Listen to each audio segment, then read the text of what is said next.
Welcome to the third season of That's So Second Millennium, the Catholic Science podcast where we explore the fascinating borderlands between science and theology through realms of philosophy, human experience, and more.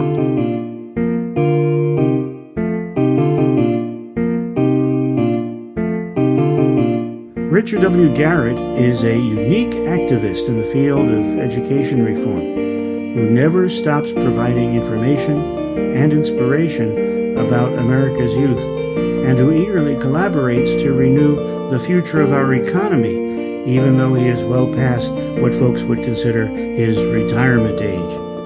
In just the past several years, he has authored a book and produced a gallery of online videos aiming to make society's leaders, and all of us, more aware of the need to repair systemic problems in public elementary education.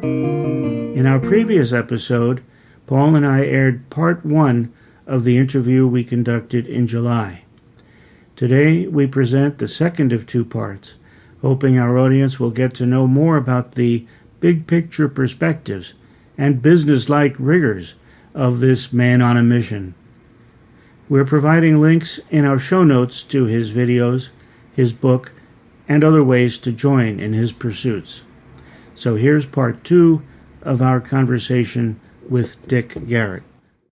Well, I like this connection that people do obviously see. For instance, right now, as we speak, the country is being tossed and turned by so much unrest and unease over matters racial, matters social in general. A lot of polarization going on, and a lot of it does have to do with economic, persistent economic injustices, etc.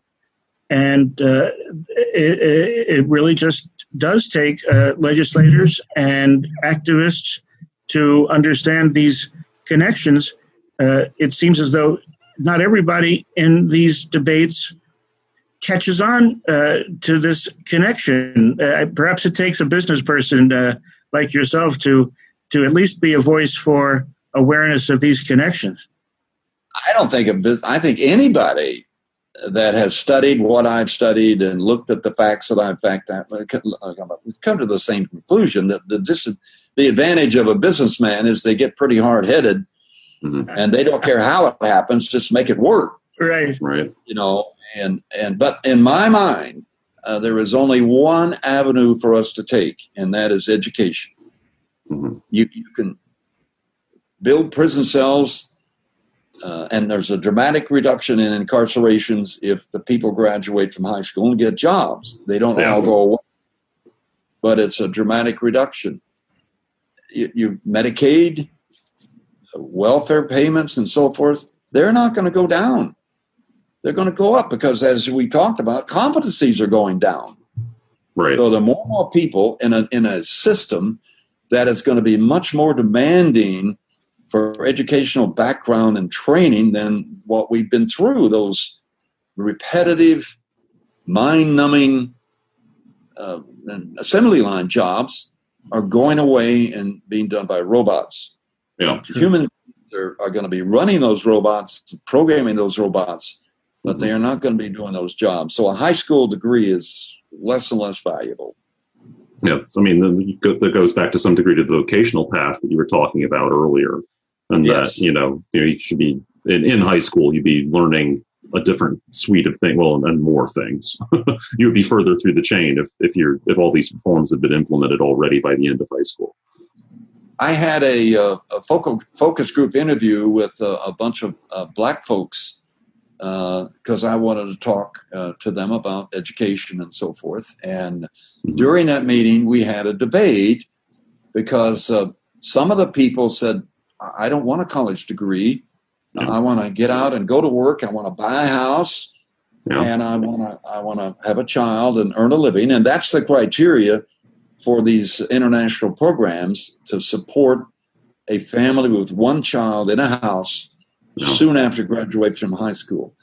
Whereas the others were talking about, no, you're going to have to borrow money. You're going to have to go to school, get a degree, They're both right. Mm-hmm. But in today's in the past, I guess, there's been a movement to move towards vocational, and there's been an outcry that you're stigmatizing a strata of the population. Yeah. That they're lower class for some reason. That is certainly not my belief at all. These jobs are not classed necessarily. So we need them. Mm-hmm. Germany needs them bad. Germany's got a great program for apprentices and so forth. So we need them in our society. Mm-hmm. Let their kids go to college, the second generation. Yeah. They can do that. So yeah. More of a flow between, some people who sort of think of themselves as being in different sort of, whether they're economic or intellectual classes. Yeah. That's, gosh, I don't think we have time to go through all of that, do we, Bill? Oh, not necessarily, although we can certainly have an interview that extends into a second podcast if we want. This is really fascinating. Wow. I know you were interested, Paul, in that whole idea of equity in the classrooms. Yeah. I mean, there's a phrase in the text that you sent me, Bill, based on what Dick's been studying and writing about. The phrase equality of results as being one of the metrics, kind of caught up with me. And I mean, I think that I gather that's usually thought of as bringing the lower tail, so to speak, up, toward the average. And of course, I look at it from a perspective, my personal experience with the public education system is growing up in a rural Indiana school district, being a gifted kid and not having much opportunity to go anywhere with that. And there being certain, there's just a lot of difficulty that I've encountered in my life because I just wasn't prepared for how the world really works outside, that little rural part of the country. And so I was wondering, to what degree are we talking about really bringing the lower end up, which badly needs to be done, and to what degree are we trying to talk about moving the middle up, and to what degree or is there any space in all of this discussion for the kids who are already sort of in some sense at the top of the curve, being able to really live at more of their potential as well. You mean the top of the curve that hadn't been discovered? But yeah, in some sense, because some of us get lost, right? So some of us really sort of get out, we have intellectual ability and we sort of don't necessarily, gain the skills to navigate the world of business industry. We might gravitate toward academia just by default, because we, emulate our teachers and that's what they think, or emulate our professors and think that's what's best. We don't really, I guess this bleeds off into the question of sort of career and business literacy and what we're hoping.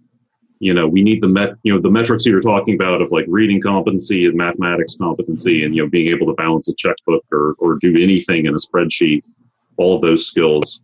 But what are we also looking at sort of life skills in terms of, and this is what networking looks like. And this is what, an actual job search looks like. And this is how you should build a career. And, these are different options you have for doing things like that. I don't think Maryland would be talking about that at all. Mm-hmm. Mm-hmm. One of the things they do, they have a lot of internships. Mm-hmm. So you can actually get out and work and see what it's like and what they look for in candidates and things like that. Yeah, that would be invaluable. Yeah. The thing that I would add personally, if I had any influence, is the emphasis on character and grit. Mm-hmm. Because the antidote to the kids that are in those classrooms that are not behaving properly, and I will say in the classrooms in my book, 23% of the kids were that way, but I write, hey, you guys, remember 77% are doing just fine. Yeah. The whole population gets scorched by a small number of these people. If we could teach them character and grit early on, things that their parents either don't know how to teach, haven't got time to teach, or don't have these feelings, then behavior in the classroom will improve, and they'll become better citizens. If you're an English student from England and you graduate and you're not a good system, they consider it an educational failure because that is a part of their life. And if you ever go to England, they are so nice and gentlemanly, and it's just wonderful over there. Everybody's so polite, and the ones I've run into are. So. And I remember you saying about a member of your family who was a teacher. It was just so frustrating for him to have to spend so much time on that roughly 20% of the students who are just, terrific daily discipline problems, that he felt he was unnecessarily ignoring or not giving enough attention to all of the folks with that extra potential. And is there a systemic cure for that? Perhaps something that Kerwin is looking at, or something that you found in your own research? No, it never comes up. The issue it never comes up in the Kerwin report that I've read. From my book, the teachers estimated that 28% of their classroom day was wasted because of these 6 students per class that did not behave well. The really impactful thing that you learn about international education is that there are 10 countries in this world who graduate in the 10th grade students with the knowledge of our 12th graders. Okay, and again, their high school ends at grade 10. They stay in high school. I mean, that's equivalent of our high school. They stay in high school and basically take what we call AP courses. Right. They take college level courses at high school in classrooms, therefore they don't pay tuition. So when they enter college, they're like my grandson. He was a full year ahead. They're 2 years ahead. Now, all of those academicians are not going to like the sound of that, but they can end up teaching a lot of those classes, I'm sure. So that is another major deficiency in our system. It's kind of scary to think about all the kids that we have that can't be functionally capable at the end of 12 years, to have some of them. At age 18, we're not doing what they can do at age 16. Yep. Yeah. There are 4 tracks that these systems go through. That is the top, most demanding track. So there are a lot of students that don't do that, but there are a lot of students that do. Yeah. So yeah, absolutely. Yeah. That just shows how weak we are. Yeah. Yeah.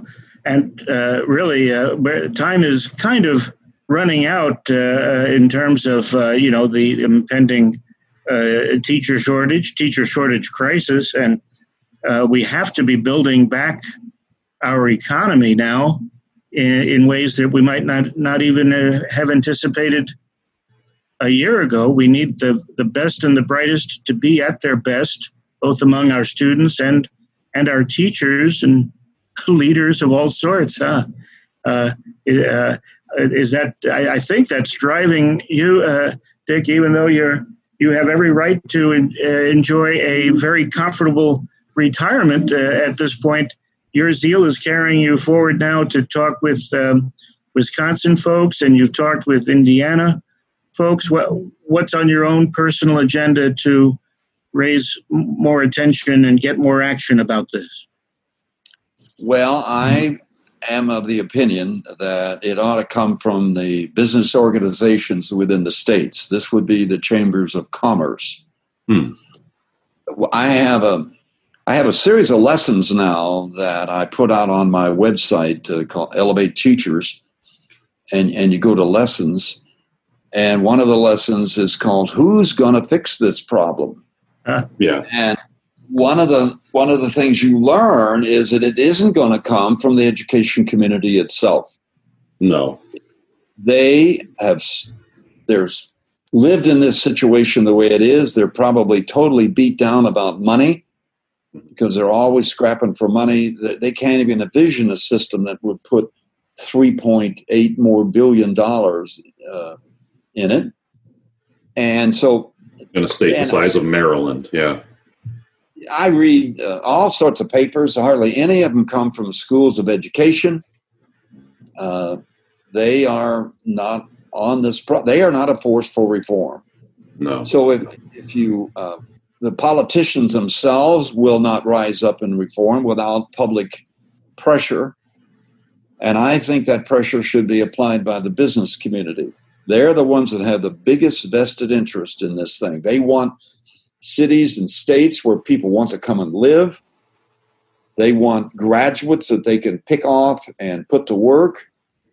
And so I think their vested interest trumps everybody else.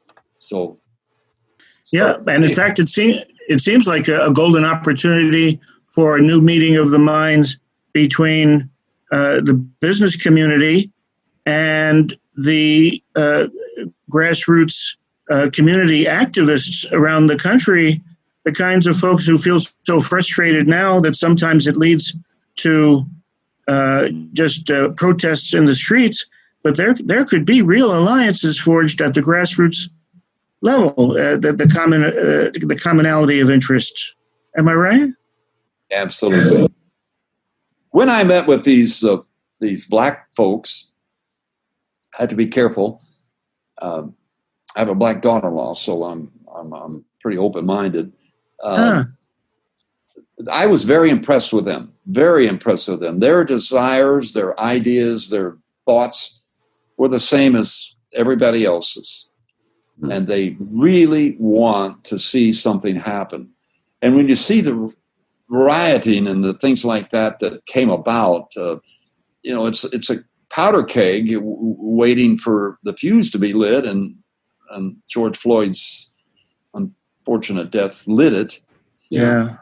But one of the greatest frustrations is they're unemployed, and one of the reasons for this is they're underskilled. Mm-hmm. And so we need to raise their skill levels, and it will reduce a lot of frustration. Yeah, yeah. So the avenue that you're pursuing is the business community or expression of the business stakeholder voice in all of these things. Are you seeing any hopes of progress? Maryland seems to be on the right track. The Kerwin Commission has kind of set a template that can be followed in other places. Do you see increasing reasons for hope? Oh, no. But you're absolutely right. The Maryland Commission is a wonderful template that will dramatically simplify. If you read those 270 some odd pages, it has to do with standards for new teachers, standards for art teachers, and all that sort of stuff. You don't have to visualize that if you're in Indiana or in Wisconsin or in Ohio. You can just take those sections, assuming they will let you, and I think they will, and then worry more about other issues that are more unique to your state. I think the first thing what I'm trying to do, and I try to do this with Indiana with some people that I don't think they would like for me to bring it up, mm-hmm. but to have a meeting of some movers and shakers and have these experts come in and say, look, only 40% of your kids out of high school, and that's the Maryland number. There'll be one for Illinois and one for Wisconsin and so forth, will be prepared to go to work in the marketplace or go on to college. Is that where you want to be? Is that the way you want to raise your kids? Do you want to be competing against students in Singapore that graduate in the 10th grade and go on well beyond the levels of most of our students in college? That's what Maryland decided, that they're neither where they thought they were, nor are they where they want to be. That's what Kerwin says in one of his testimonies to the House. Neither where they thought they were, nor where they want to be. And I believe that every state in the union, for example, I've been researching Wisconsin. Wisconsin shows that the gap between whites and blacks is the biggest of any state in the union. I mean, I don't think most people here know that. Right. Basically, what we're saying is that they're doing the worst job of educating their poor of anybody in the country. And I think they'd be surprised to find that. Yeah, I think so. That's an equity issue. That's a justice issue that somehow doesn't make it into the media. Well,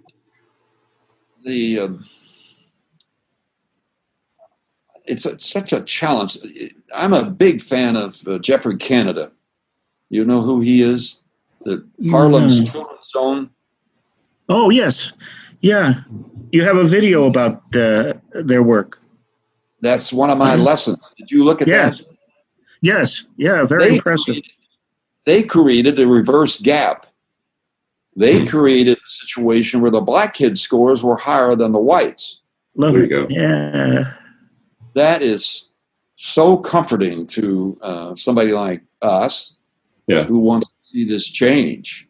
But it is a big, huge, expensive effort.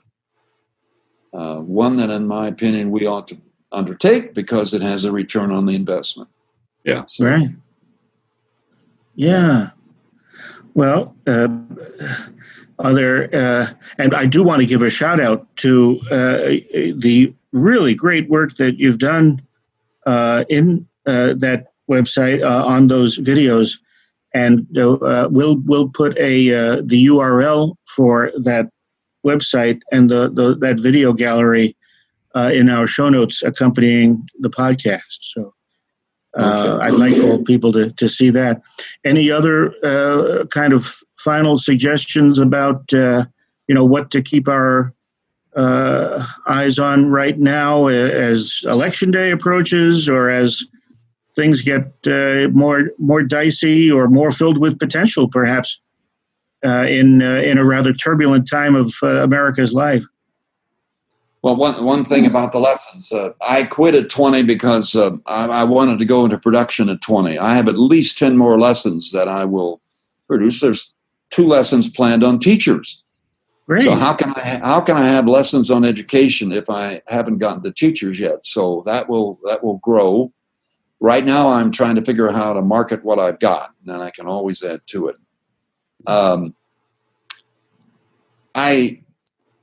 I just don't know. I mean, I get so frustrated about people's indifference. People's, like I said to you, if I could write an article, I would title it, "If You Know What I Know, You'd Be Very Worried Too." Right. Yeah. How can you look at this data? How can you not understand the basis in our economy of a good educational program? The few top students, our top students are better than most of the students in the world. Right. But they're only at the very upper tail. How you can't let the country run on, 10% of its people. Yeah. The country has to run on all of us. Yeah. And why we don't understand that, why we continue to want to have, as Mark Tucker says, our strategy for teachers is keep them cheap. Yeah. They are always right on the edge. They're always underpaid. Yeah. And part of that is because the public doesn't realize how difficult that job is. Most of them see them getting off for the summer and so forth.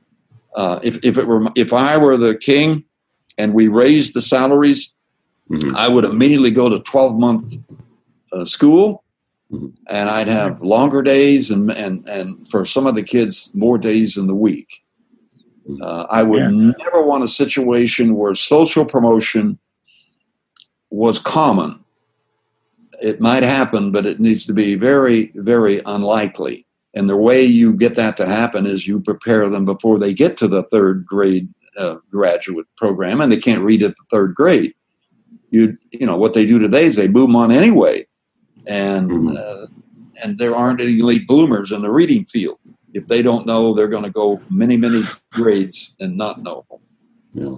So my biggest frustration is everybody says, so what? Or so who's going to do something about that? And part of that is such a huge, complicated problem.